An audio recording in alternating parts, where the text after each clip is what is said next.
তোমার মুখে কৃষ্ণ নাম যে কত ভালো লাগে, তুমি একবার বলো না। সুখ পাখি চিনতে পেরে সুখ পাখি বলছে কি, গৌর আমি তোমায় চিনতে পেরেছি, গৌর আমি তোমায় চিনতে পেরেছি। তুমি যে রাধে কৃষ্ণ বলছো, আমিও তাই বলছি। আমি কেন বলছি জানো? তুমি যে দুই দেহ ধারণ করে আছো, রাধা কৃষ্ণের মিলিত তনু তুমি, আর রাধা কৃষ্ণের মিলিত তনুকেও যখন গৌর গৌর বলে সম্বোধন করা হয়, তখন ও রাধে কৃষ্ণ বলে সম্বোধন করা হয়। তুমি রাধা কৃষ্ণের মিলিত তনু আমি চিনতে পেরেছি। তুমি আমাকে মানে যেটা বলতে বলছো আমি তাই বলছি। তুমি যে রাধে কৃষ্ণ বলতে বলছো, আমিও ঠিক রাধে কৃষ্ণ বলছি, কিন্তু আমার এই গৌরের ভিতর দিয়ে সেই রাধা কৃষ্ণকে আমি দর্শন করছি, গৌরের ভিতর দিয়ে আমি দর্শন করছি।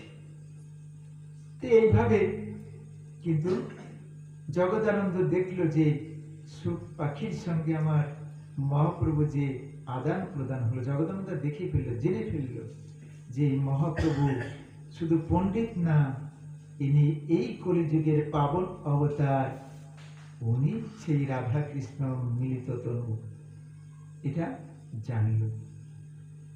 তো শুধু ভক্তমন্ডলী, গৌর তত্ত্বটা সত্যি এত মধুর থেকে মধুর, এত সুন্দর। আমাদের সত্যি গৌরের চরণে যদি না আসতে পারি, গৌরকে যদি স্মরণ করতে না পারি, রাধা কৃষ্ণের লীলারস মাধুর্য আস্বাদিত হয় না। এই জন্য আমরা যে আমাদের যুগল তনুকে পেয়ে গেলাম, যুগল তনুকে যখন বুঝলাম যে গৌরী হচ্ছে আমার রাধা কৃষ্ণ। শুধু ভক্তমন্ডলী, আমরা গৌরকে যখন জানলাম রাধা কৃষ্ণ, আর এই রাধা কৃষ্ণের লীলা তত্ত্বটা আমরা সকলেই গতদিন পাঠে বলেছিলাম যে আমরা সকলেই কি বৃন্দাবনে অবস্থান করব। বৃন্দাবনে তো আমরা বেশ কয়েকদিন ধরে অবস্থান করছি সবাই মিলে, নাকি সবাই মিলে অবস্থান করছি না? তো বৃন্দাবনে যে অবস্থান করছি, তো এই অবস্থানে আমাদের একটু জানতে হবে যে বৃন্দাবনে যে আমরা অবস্থান করছি, তো বৃন্দাবনের মালিক কে? এই মালিকের তো আমরা একটু খোঁজ নিলাম না। আজকে মনে করুন আমাদের এই যে কমিটি, তো কমিটির একজন সভাপতি আছেন, তো সভাপতির বাড়ি আমি কোনোদিন গেলাম না, বাড়ি আমি চিনলাম না, সভাপতিকেও কোনোদিন চিনলাম না, তাহলে কি হলো? হবে? হবে না। এমনি করে আমাদের বৃন্দাবনে যে কার নামে বৃন্দাবনটা লেখা, কেন লেখা হয়েছে, সেটা যদি জানতে না পারি, তাহলে আমরা যেখানে বাস করছি, একটু পরেই তো বলতে পারে তোমরা এখানে কেন এসেছো, যাও তোমাদের নিজ নিজ গৃহে ফিরে যাও। কিন্তু যদি আমরা বলতে পারি না না, আমরা যে বৃন্দাবনে এসেছি, এই বৃন্দাবনটা যার নামে লেখা সেই আমাদের এখানে থাকতে বলেছে, কেউ আর আমাদের যেতে বলবে না। তাহলে আমরা যখন বৃন্দাবনে অবস্থান করব, তা আমরা জেনে নেব এই বৃন্দাবনটা কার নামে দাসখাতে লিখে দিয়েছেন, সেটা আমরা জেনে নেব। দেখুন, আমরা দেখেছি কি জানেন, যে এই জগতে যারা স্ত্রী, তারা কি করে? স্বামীর পদসেবা করে, নাকি? তাই তো, স্বামীর পদসেবা করে। যারা জ্যেষ্ঠ, ছোটরা কি করে? ছোটরা জ্যেষ্ঠের পদসেবা করে। জ্যেষ্ঠরা কি ছোটর পদসেবা করে? আমরা দেখি না, কিন্তু আজকে আমরা দেখতে চাই। লীলা আস্বাদনের ভিতর দিয়ে আমরা এমন একটা লীলায় প্রবেশ করব, সেই লীলাটা আস্বাদন করলে সত্যি আমাদের বলছে কি, এই লীলা আস্বাদন করলে সকল সাধন ভজন হয়ে যায় মুহূর্তের মধ্যে সাধন ভজন হয়ে যায়। সেই লীলাটা আমরা আস্বাদন করতে যাচ্ছি। তো দেখুন, প্রতিদিন আমার রাধারানী কুঞ্জ সাজিয়ে বসে থাকে, সখীরাও কুঞ্জ সাজিয়ে বসে থাকে। আমার কানাই কি করে, প্রতিটা কুঞ্জে যায়, আর এই কুঞ্জে যে যে সকলের মনোবাসনা পূর্ণ করেন। উনি শুধু একটা কুঞ্জে যান না, প্রত্যেক কুঞ্জে উনি অবস্থান করেন। তো বলছে 16,108 জন রমণী ছিল, তাই তো? 16,108 রমণী প্রতিটা কুঞ্জে উনি যে যে সকলের মনোবাসনা পূর্ণ করতেন। তো রাধা রানী প্রতিদিন কুঞ্জ সাজাতো, আর এই কুঞ্জে যারা যারা ছিল তারা মনে করতো কি জানেন, কৃষ্ণ না আমাকে না কত ভালোবাসে, সব কুঞ্জ রেখে সে আমার কুঞ্জে এসে অবস্থান করে। সখীরা এমনি ভাবে মনে করত, সকলের মনোবাসনা পূর্ণ করত। এখানে যারা ব্রজবাসী হয়ে আছে, এখানে যারা বৃন্দাবনে অবস্থান করছে, তাদেরও মনোবাসনা পূর্ণ করবে বা করছে। এখন রাধারানী যখন কুঞ্জ সাজিয়ে আছে, তা আজকে না রাধারানী এত উদার হয়েছে, সরল হয়েছে, সরল থেকে সরল। তার মনের ভিতরে কোনো মান নেই, অভিমান নেই, সরল ভাবে সহজ ভাবে কুঞ্জ সাজিয়ে অপেক্ষা করছে। কুঞ্জ সাজিয়ে যখন অপেক্ষা করছে, আমার কানাই কি করেছে, রাধারানীর কুঞ্জ অভিমুখে এসেছে। কুঞ্জ অভিমুখে এসে যখন রাধারানীর কুঞ্জে প্রবেশ করেছে, আজকে দেখছি কি রাধারানীর এত উদার অবস্থা, এত উদারতা তো কোনোদিন দেখিনি। রাধারানী একজন কিঙ্করী ছিল, সেই কিঙ্করী রাধারানীর সেবা আদি করত। তখন উদারতা দেখে কি হয়েছে জানেন, আমার কৃষ্ণকে বসায় রাধারানী প্রতিদিন তাকে অভিষেক করে, তারপর কুঞ্জ মধ্যে প্রবেশ করায়। আজকে তার বিপরীত, সে উদারতায় দেখে আমার কানাই কি করেছে, রাধারানী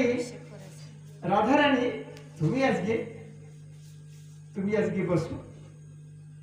তো রাধারানী যখন বলেছে তুমি আজকে বসো, আমি তোমাকে অভিষেক করতে চাই, তখন রাধারানীকে ওই কুঞ্জ মাঝে আসনে বসিয়ে আমার কানাই কি করছে, আর কানাইয়ের মনোভাব বুঝে কিঙ্করী কি করেছে, কিঙ্করী একটা সোনার ডাবর এনে দিয়েছে, এক ঘটি জল এনে দিয়েছে।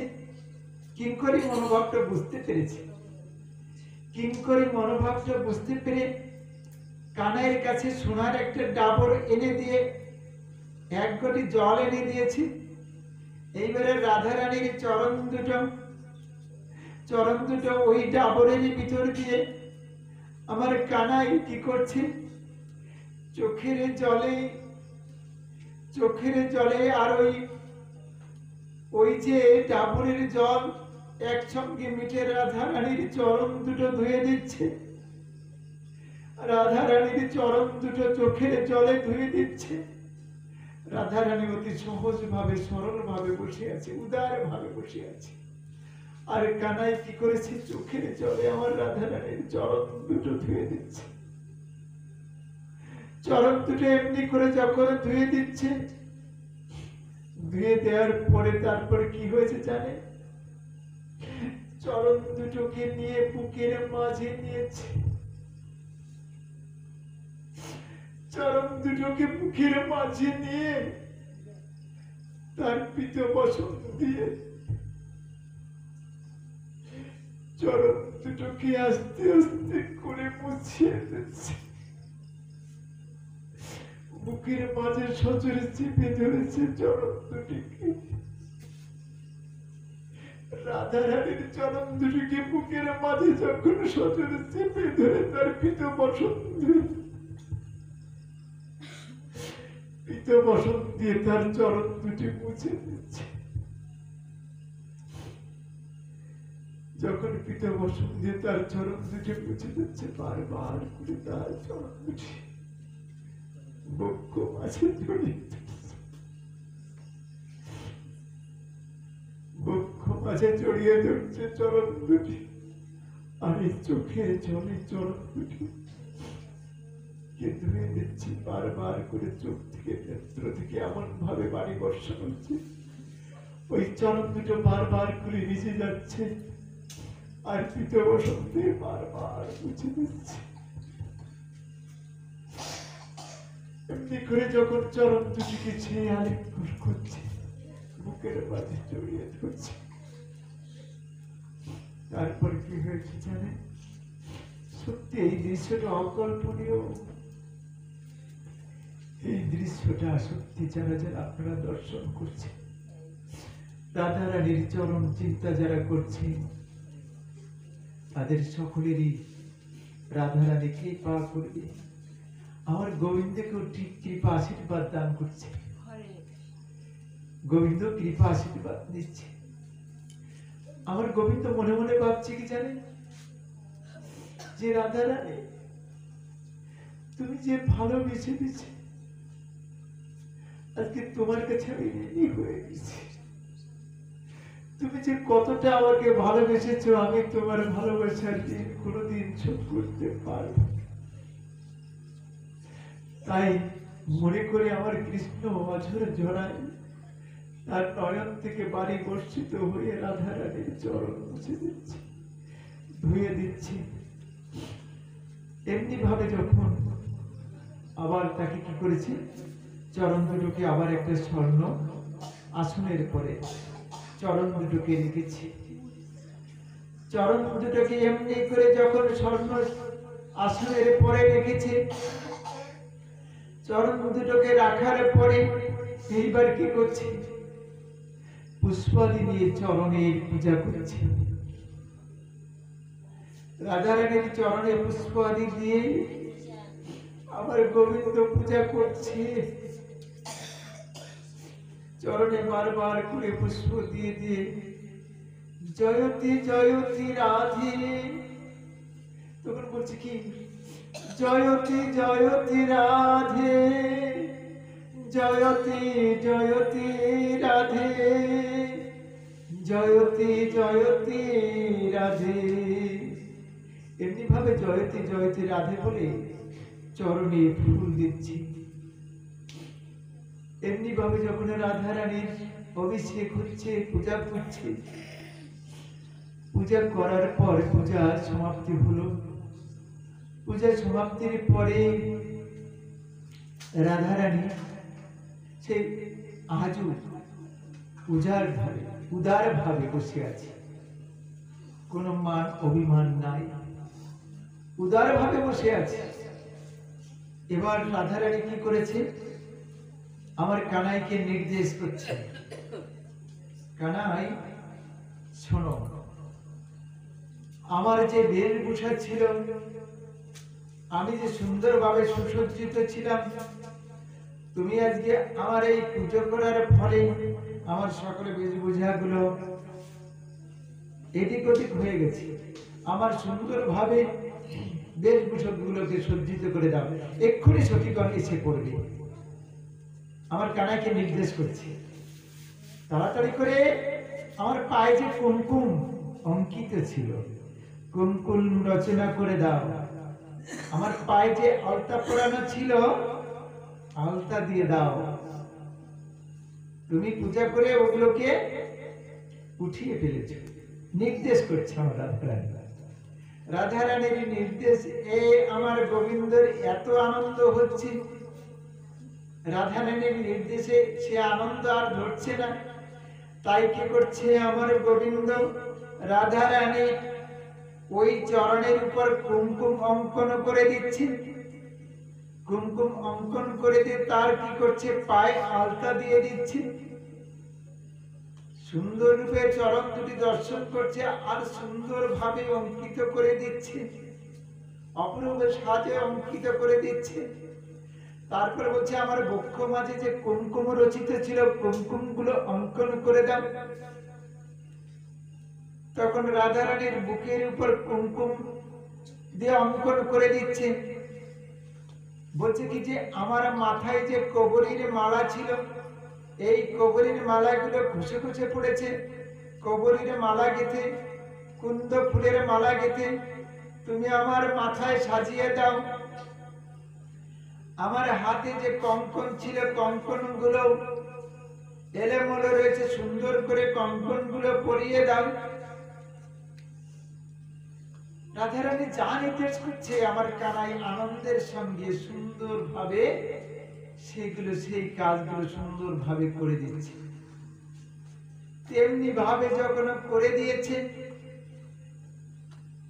রাধারানী সেই উদার ভাবে বসে আছে। একটু পরেই কিন্তু সব সখীরা এসে উপস্থিত হয়েছে। সখীরা এসে যখন উপস্থিত হয়েছে, তখন রাধারানী কি করেছে, বৃন্দা দেবীকে ডেকে বলছে কি, হে বৃন্দা দেবী শোনো, তুমি পৌর্ণমাসীকে নিয়ে এক্ষুনি আকাশবাণী করে দাও, চতুর্দিকে আকাশবাণী করে দাও। বৃন্দা দেবী তুমি পৌর্ণমাসীকে সঙ্গে নিয়ে আকাশবাণী করে দাও। রাধারানীর অভিষেক হবে, আর রাধারানীর এই অভিষেকে যারা যারা দর্শন করবে, আর এই যারা যারা দর্শন করবে তাদেরই পুণ্য লাভ হবে, তাদের মঙ্গল হবে। যারা রাধারানীর এই অভিষেকে জয়তি জয়তি রাধে রাধে বলে যখন যারা তখন তাদের আনন্দের লহরীতে ভেসে তাদের জগৎ জীবন তারা আনন্দ সাগরে ভাসতে থাকবে। জয়তি জয়তি রাধে বলে যারা রাধারানীর ওই অভিষেকে আসবে, তাদের সারা জীবনের মতন তাদের আনন্দ হৃদয়ে মাঝে ভরা থাকবে। যারা যারা এই অভিষেক অনুষ্ঠানে আসবে, ধনে জনে টাকা পয়সায় সকল দিক দিয়ে তারা পুণ্য লাভ করবে, তাদের সকলেরই কল্যাণ হবে, সকলেরই মঙ্গল হবে। আমার তুলসী দেবী আমার পৌর্ণমাসীকে নিয়ে চতুর্দিকে ঘোষণা করে দিলেন আকাশবাণী। আকাশবাণী শুনিনি এমন কোন ভক্ত ছিল না। যত যত জায়গা ছিল সব জায়গায় এই আকাশবাণী ছড়িয়ে দেওয়া হলো, কেউ শুনতে বাকি থাকলো না। এদিকে কি হয়েছে জানেন, চন্দ্রাবলী, বিশাখা, অষ্টসখী না, এরা আরেকটু আলাদা। তো যখন চন্দ্রাবলী, বিশাখা, তন্দ্রা এরা শুনেছে যে এইভাবে রাধারানীর অভিষেক হবে আগামী দিন, এই অভিষেক হতে দেওয়া যাবে না, এটা বন্ধ করতে হবে, এটা বন্ধ করতে হবে। সবাই এক জায়গায় হয়ে এই রাধারানীর এই অভিষেক হতে দেওয়া যাবে না, এটা বন্ধ করতে হবে। কি করে বন্ধ করা যায়? তখন চন্দ্রাবলী বলছে কি, এটা অতি সহজ ব্যাপার, এরা আমরা এমন একটা কাজ করব যে ওই অভিষেকই বন্ধ হয়ে যাবে, রাধারানী যাবে না। যার অভিষেক সে যদি না যায় তো অভিষেক হবে কি করে? আমরা গোড়ায় কাজ করব। তখন কি করেছে চন্দ্রাবলী বলছে কি, চল না আমার সঙ্গে চল। এবারে চন্দ্রাবলী কি করেছে, কটিলা জটিলার কাছে এসেছে, এসে বলেছে কি, তোমরা কি শুনেছো আকাশবাণী হয়েছে রাধারানীর অভিষেক হবে? হ্যাঁ শুনেছি। যারা যারা অভিষেকে যাবে তারা তাদের সারা জীবন আনন্দ ধরা থাকবে, তাদের জনে জনে সবকিছুতে পরিপূর্ণতা থাকবে, শুনেছি তো। তোমরা শুনেছো, কিন্তু তোমাদের বধূ যেখানে যাবে সেখানে তো কৃষ্ণ থাকবে, তোমরা জানো না সেটা? কৃষ্ণ কানাই তো সেখানে থাকবে, আর কানাই থাকবে, তোমাদের বউ যাবে, আর তাই তোমার বউকে যেতে দেবে? সেটি কি তোমাদের বড় কথা? কি কানাই যাবে? তাহলে তো আমার বধূকে যেতে দেওয়া যাবে না, রাধারানীকে যেতে দেওয়া যাবে না। ঠিক আছে, কালকে আমরা যেতেই দেব না, আর যেতে না দিলে তো অভিষেকই হবে না। মন্ত্র চন্দ্রাবলী দিয়ে এসেছে। আরে চন্দ্রাবলী যখন মন্ত্র দিয়ে এসেছে, তখন এদিকে কি হয়েছে, পৌর্ণমাসীর কাছে সেই সংবাদ পৌঁছে গেছে। পৌর্ণমাসী তখন কি করেছে, পৌর্ণমাসীর কাছে কটিলে জটিলে যে বলছে কি, দেখো তোমাকে তো সবাই মানে, এই যে বৃন্দাবনে সবাই পূর্ণমাসীকে মানে, আমরাও তোমাকে মানি। তবে শোনো, আমরা কিন্তু অভিষেক হবে, কিন্তু আমাদের বউকে যেতে দেব না। কেন যেতে দেবে না? সেখানে কৃষ্ণ থাকবে, আর এই কৃষ্ণ যদি থাকে সেখানে আমাদের বউকে আমরা যেতে দেব না। তুমি যাই বলো না কেন, আমি যেতে দেব না। কুটিলা জটিলা পূর্ণমাসী বলছে। তখন পূর্ণমাসী বলছে কি জানেন, দেখো কুটিলা জটিলা, এই বৃন্দাবনে তোমরাও আমাকে মানো, আর এই বৃন্দাবনের সকলেই আমাকে মানে। আমি সেখানে অভিষেক করব, আমি সেখানে থাকবো। কৃষ্ণ থাকবে তাতে কি হয়েছে? সেখানে সকল এই ব্রজবাসীরা থাকবে, গোপবালারা থাকবে, সকলেই থাকবে। এখানে এই যে আকাশবাণী হয়েছে, সকলকে আকাশবাণী করে দেওয়া হয়, সেখানে তো সকলেই থাকবে। সেখানে যখন সকলেই থাকবে, কৃষ্ণ কি থাকবে না? কৃষ্ণও থাকবে, তাতে কি হয়েছে? অভিষেক করব আমি, অভিষেক করব আমি। তা ঠিক আছে, আর তোমরাও যাও। তখন পূর্ণমাসীর কথা মতো তাদের কিন্তু মনের যে কুমন্ত্রণটা চলে গেল। আর এই কুমন্ত্রণটা যখন চলে গেল, পরদিন রাধারানীর অভিষেক হবে। রাধারানীও ঠিক যত সময় যে উপস্থিত যখন হয়েছে, এইবার কি করেছে, রাধারানীর অভিষেকের বেদিতে রাধারানীকে এমন ভাবে বসানো হয়েছে, আর এই আকাশবাণী হওয়ার সঙ্গে সঙ্গে স্বর্গ মর্ত্য সমস্ত জায়গায় এই আকাশবাণী ছড়িয়ে গেছে। আর রাধারানীর এই অভিষেক দেখার জন্য স্বর্গ থেকে অনেকেই চলে এসেছে। সূর্যদেবের স্ত্রী ছায়া, সেও চলে এসেছে। এমনি করে সমস্ত দেব দেবতারাও এই অভিষেক দেখতে চলে এসেছে। বড় আনন্দের বিষয়। আর দেখতে যখন চলে এসেছে, তখন রাধারানীকে যখন অভিষেকে বেদির পরে বসানো হয়েছে, রাধারানী কি এত অপূর্ব বলে মনে হচ্ছে যে বৃন্দাবনের অধিষ্ঠানের চরণ স্পর্শ করে বলো যে আমি বাসি গুজিয়ে দেয়নি। তো আমার কানাইয়ের কি হয়েছে, চরণ স্পর্শ করার বড় লোভ হয়েছে। যে চরণ স্পর্শ করলে যে সুখ সে আগে অনুভব করেছে, তো রাধারানীর চরণেতে এই সর্বসুখ নিহিত রয়েছে। তাহলে চরণ স্পর্শ করতে গেছে, আর এই যখনই চরণ স্পর্শ করতে গেছে, তখন আমার রাধারানী হাত দুটোকে ধরে ফেলেছে। হাত দুটোকে ধরে ফেলে বলছে কি, তুমি এতক্ষণ ধরে অনেক ভাবে সেবা করেছো, অনেক কিছু করেছো, এবার তুমি বসো এই বেদিতে, আমি তোমার পদসেবা করব। রাধারানী বলছি, এবার আমি তোমার পদসেবা করব। রাধারানী পদসেবা করার জন্য প্রস্তুতি নিয়েছে। এদিকে সখীরা কি করেছে, না না তোমরা যুগলে বসো। কি করেছে, আমার কৃষ্ণ এবং রাধাকে যুগলে বসিয়েছে। আর এই যুগলে বসে সখীগণ সকলে মিলে কি করেছে, রাধারানী এবং গোবিন্দের চরণ ধৌত করে দিচ্ছে।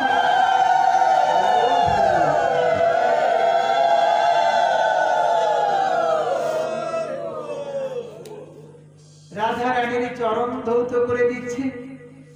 চরণ ধৌত করে দিয়ে কি করছে, সখীরা সকলে মিলে আমার রাধা কৃষ্ণকে ঘিরে তারা নৃত্য করছে। রাধারানীকে নিয়ে এবং গোবিন্দকে নিয়ে নৃত্য করছে। রাধে তোমায় বানে বানে করি যে মানা, যমুনাতে জল আনিতে আর যেও না।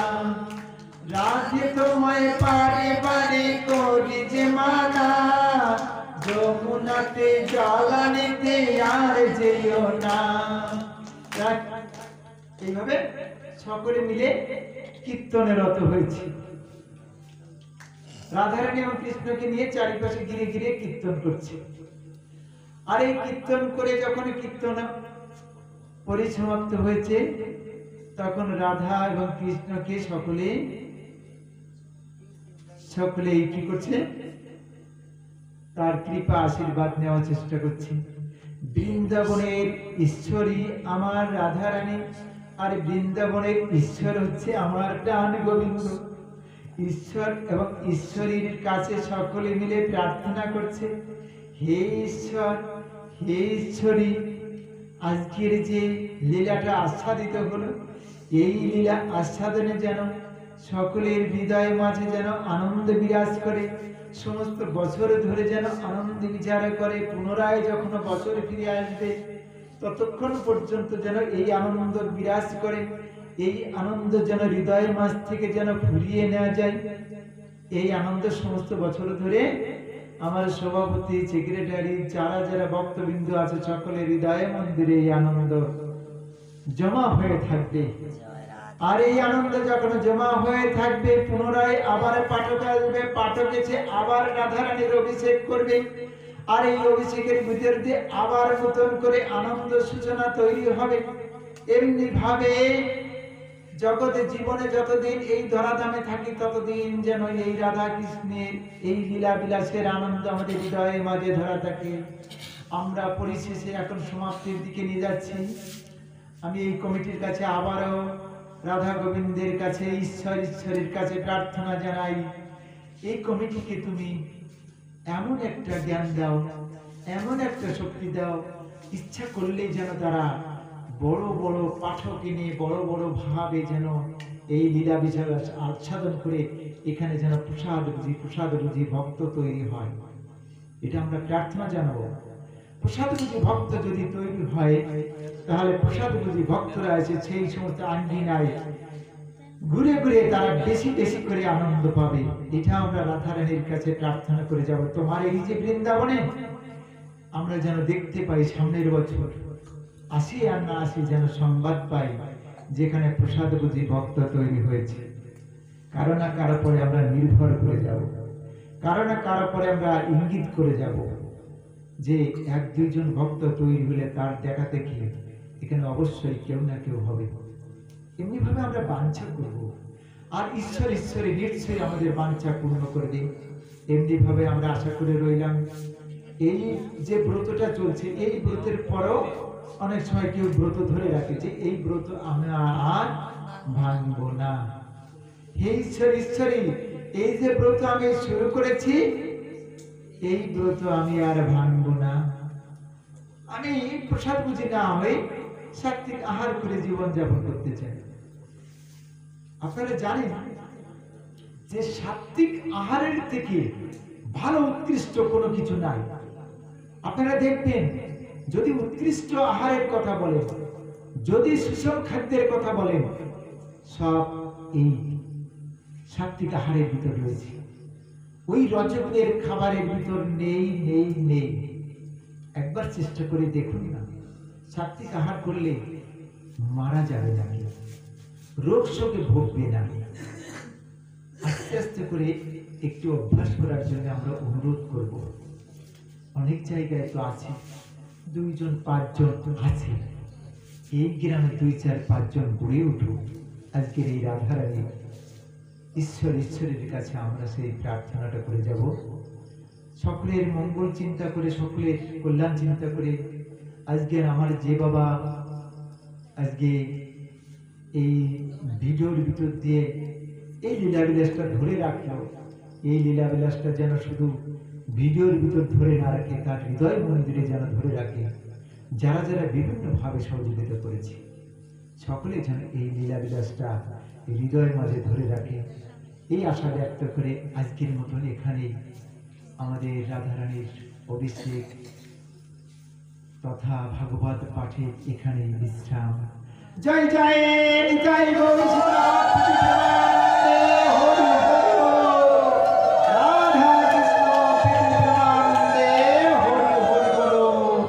হরি বল, হরি বল, হরি বল। জয় শ্রী রাধে।